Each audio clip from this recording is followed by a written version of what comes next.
Before I start, I would like to introduce myself. I am Karen Fernandez from BPA-4A, and my policy entitled Parental Involvement, Prioritizing the Children's Policy. About the information, parental involvement refers to an educational practice related to the development of children carried out through the actions of their parents. This practice includes direct and indirect interactions with children. Most of parents didn't know what children really need is, and some of parents only focus on their own. It's their responsibilities as parents to prioritize their children's needs and to make sure that they are safe in all circumstances. In fact, children need to be protected at all times. In the community of Barangay Mabini Malalag, Davao del Sur, particularly in my neighborhood, I noticed that some children have been neglected by their parents. Example includes the children still skipping around in the middle of the night, not studying properly, drinking alcohol at a young age, and occasionally sleeping in other houses without that any matter na kailangan dyan matulog dito. Even though they have their own houses to rest, parents have to be responsible because it's their responsibility to raise and watch over the kids. Therefore, according to the law, the parents have failed in their responsibility if their minor child and adolescent under the age of 18 harms someone else. If that child have been watched over and educated properly, the bad things or something bad would not happen. When the parents proven that they did not care their children, for example, they did not prioritize their children in right way, they will report to the barangay. And then barangay will help through creating seminars, symposium, and programs about parental involvement. This policy will give benefits to everyone, not for the parents and children, but all the community who live in Barangay Mabini. This policy will give understanding to each and everyone how important parental involvement and having a connection between the parents and their children to avoid conflicts with others, because some people will get accused or judge that parent why their children are like that. That's why creating this policy about parental involvement will be help the children to grow with love and care of their parents. It helps the children develop into grown-ups with sufficient foundation for success in whichever career they choose in the future.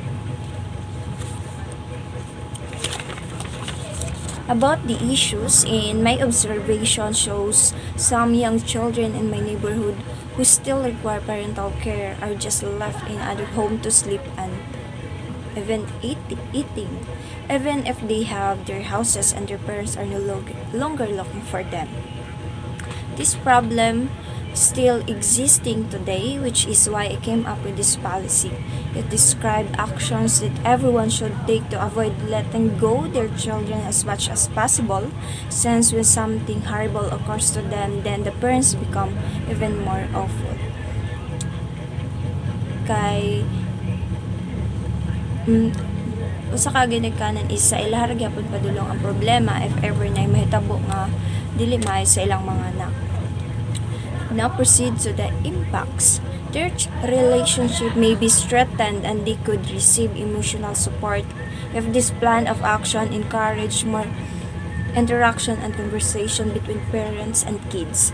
Parents become more aware of their children's growth and development. This can assist parents in making decisions about their children's education, action, and behavior. The impact of parental involvement policies is challenging and depending on the number of issues. They can have positive as well as negative impacts on children and their parents. Such policies must be well throughout and adaptable in order to taken into consideration different families,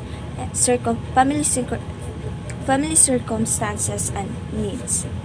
Additionally, legislation might guarantee that society requires protection in place to secure children's well-being when parents don't prioritize their children.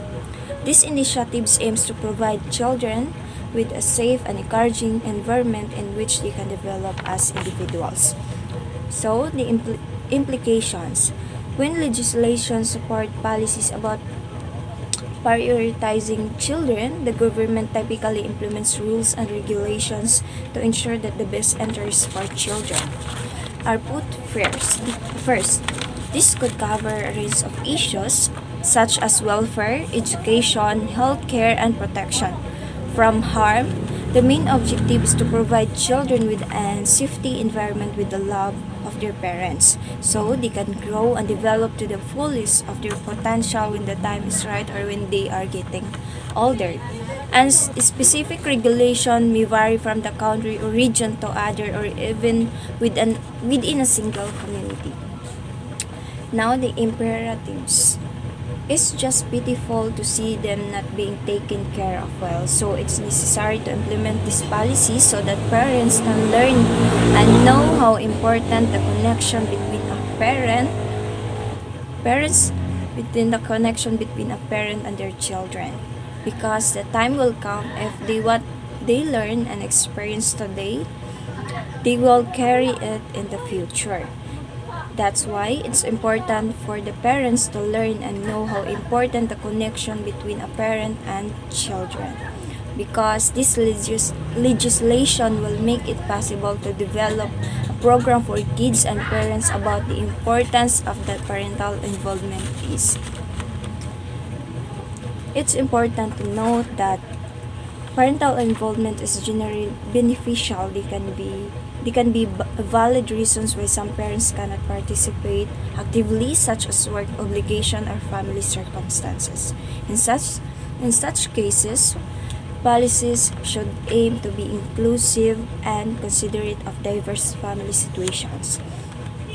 Efforts to engage parents should be flexible and accommodating to ensure the safety, love, and the support they receive of the children because it will be part of their success. And for now, the model that I found out is the parental involvement prioritizing the children's policy. It doesn't fit neatly into a single category like the utility model, state agency model, or third-party model. Instead, it seems to be a combination of elements from different models. It's likely involves a partnership between schools, parents, and potentially external organizations which would make it a hybrid of the state agency and third-party models. The policy likely seeks to engage parents in fostering positive behavior in children, which typically involves collaboration, schools, and families, making it distinct from a traditional utility model. So, that's for my policy again, parental involvement prioritizing the children's policy.